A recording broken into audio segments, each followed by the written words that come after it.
మిత్రులందరూ నమస్కారం. తెలంగాణ శాసనసభ గత 2 సంవత్సరాలుగా రోజు రోజుకు తన విలువలు కోల్పోతుంది.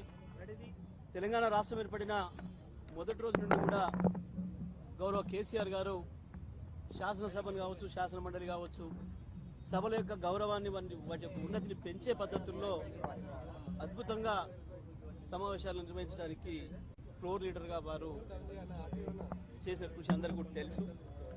ఆనాటి మా స్పీకర్లు కూడా మరి ప్రభుత్వ ఆలోచనల మేరకు చాలా ప్రజాస్వామికంగా అన్ని సమస్యలు చర్చకు రావాలి, శాసనసభ అంటేనే రాష్ట్ర వ్యాప్తంగా ప్రజలందరూ కూడా ఎదురు చూస్తుంటారు, అనేక వర్గాల ప్రజలు వాళ్ళ గొంతులు శాసనసభలో వినిపించాలని చెప్పి కోరుకుంటారు. సహజంగానే ప్రతిపక్షాల దగ్గరికి వెళ్ళి వాళ్ళు అనేక వినతులు ఇస్తుంటారు. వాటి అన్నిటి కూడా ప్రశ్నల రూపంలో ప్రతిపక్షం అడగాలని, కొంత వాళ్ళకి ఏమైనా దాని నుంచి ఊరట లభిస్తుందని చెప్పి భావిస్తారు. సమస్యలన్నీ కూడా ప్రస్తావనకు వస్తాయి. కానీ ఈ శాసనసభ గత సంవత్సరం కావచ్చు, ఈ సంవత్సరం కావచ్చు, రోజు రోజుకు దిగజారిపోతా ఉంది. మనం పక్క రాష్ట్రాల శాసనసభను చూసి నవ్వుకునే వాళ్ళం గతంలో, మన శాసనసభ ఎంత పద్ధతిగా నడుస్తుంది అని చెప్పి. కానీ వాళ్ళ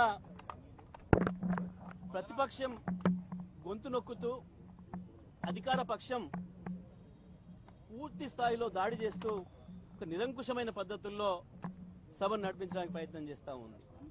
ఇవాళ ముఖ్యమంత్రి గత చరిత్రలో ఎక్కడ కూడా, భారతదేశ చరిత్రలో ఏ శాసనసభలో ఏ ముఖ్యమంత్రులు మాట్లాడినటువంటి అసభ్యమైన పదజాలాన్ని ఉపయోగిస్తుంటే కూడా స్పీకర్ గారు ఊరికేనే మౌనంగా చూస్తుండిపోతా ఉన్నారు.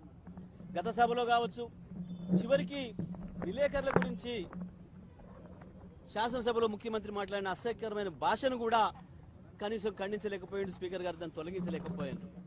ముఖ్యమంత్రికి అంత దిగజారి మాట్లాడుతున్నాడు. ఇవాళ కూడా చివరికి ఎక్కడి దశకు వచ్చింది అంటే, స్పీకర్ గారు మా శాసనసభ్యులు, సీనియర్ శాసనసభ్యులు మాట్లాడితే కూడా మీరు ముఖ్యమంత్రిని విమర్శిస్తే నేను మీకు అవకాశం ఇయ్యాను, మీకు మైక్ ఇయ్యాను అని చెప్పే దగ్గరికి పోయింది. అంటే స్పీకర్ గారు సభ నడిపే విధానాన్నే మర్చిపోతున్నారు. వాస్తవానికి స్పీకర్ ప్రతిపక్షాల యొక్క కేటెక్ చేయాల్సిన బాధ్యత, వాళ్ళను చూసుకోవాల్సిన బాధ్యత స్పీకర్ గారిది. ఒకవైపు ప్రభుత్వ పక్షం నుంచి ఎప్పుడైనా కొంత దాడి జరుగుతున్నప్పుడు ప్రతిపక్షం యొక్క రిస్కులోకి స్పీకర్ గారు రావాలి.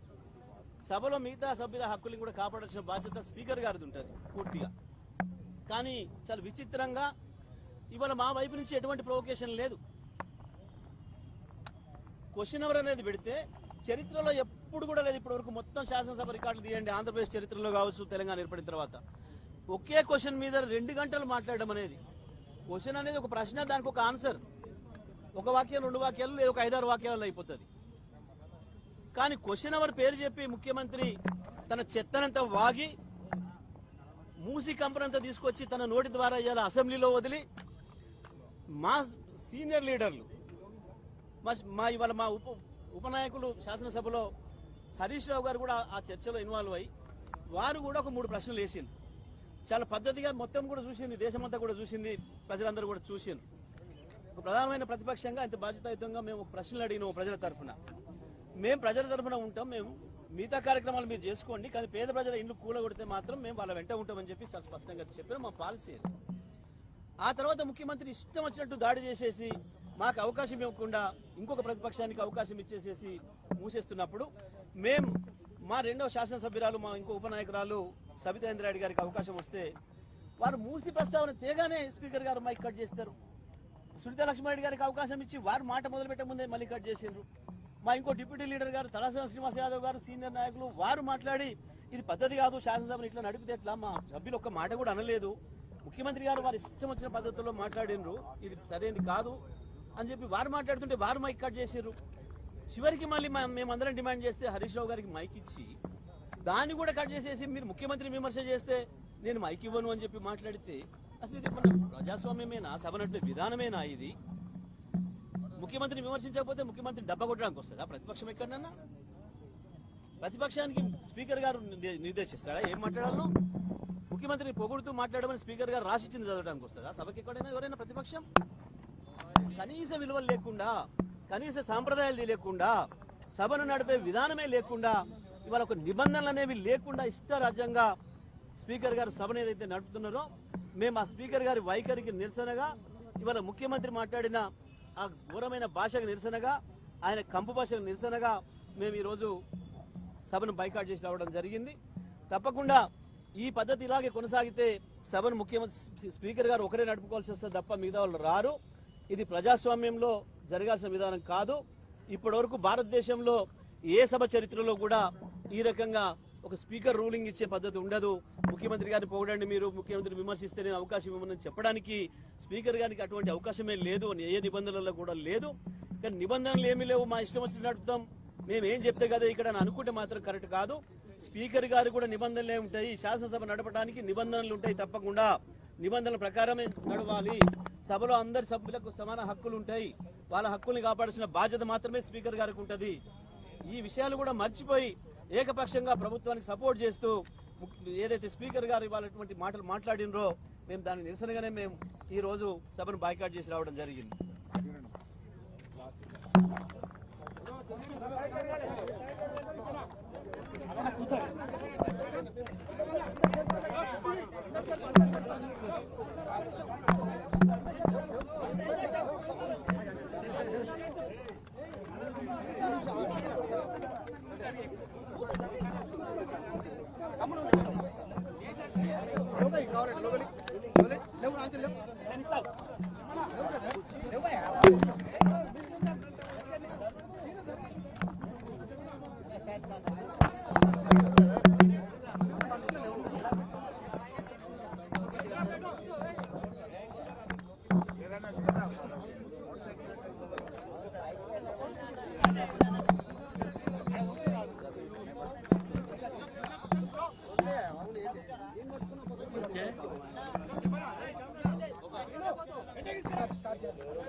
ఈరోజు శాసనసభ నడిపేటువంటి విధానం ప్రజాస్వామ్యంలో మేము కూడా అనేకమైనటువంటి అసెంబ్లీలు చూస్తున్నాం.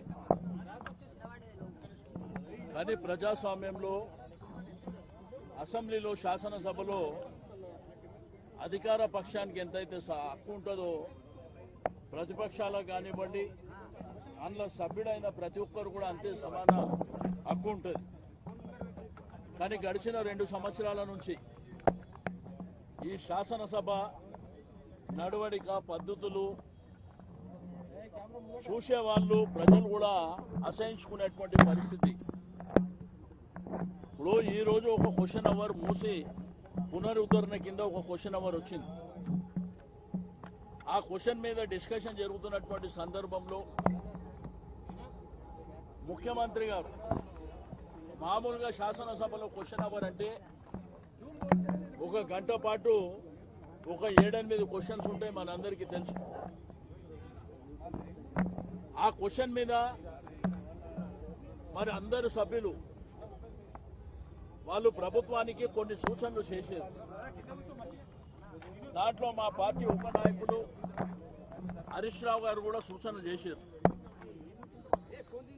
మీరు పునరుద్ధరణ చేసేటప్పుడు పేదవాళ్ళు కానివ్వండి, లేకపోతే కొన్ని కీలకమైనటువంటి అంశాలు మీకు మల్లన్న సాగర్ నుంచి కొండపోచమ్మ సాగర్ నుంచి ఆడికేం తెస్తున్నా, మీరు ఆకాశం మీదకేం తెస్తున్నా అనేటువంటి విషయాన్ని వారు అడిగారు. ఆ తర్వాత ముఖ్యమంత్రి గారు వారికి అవకాశం స్పీకర్ గారు ఇచ్చారు. అది కూడా శ్రీధర్ బాబు గారు ఆన్సర్ చెప్తున్నటువంటి సందర్భంలో ముఖ్యమంత్రి గారు నేను మాట్లాడుతాను మైక్ తీసుకొని ఒక్క క్వశ్చన్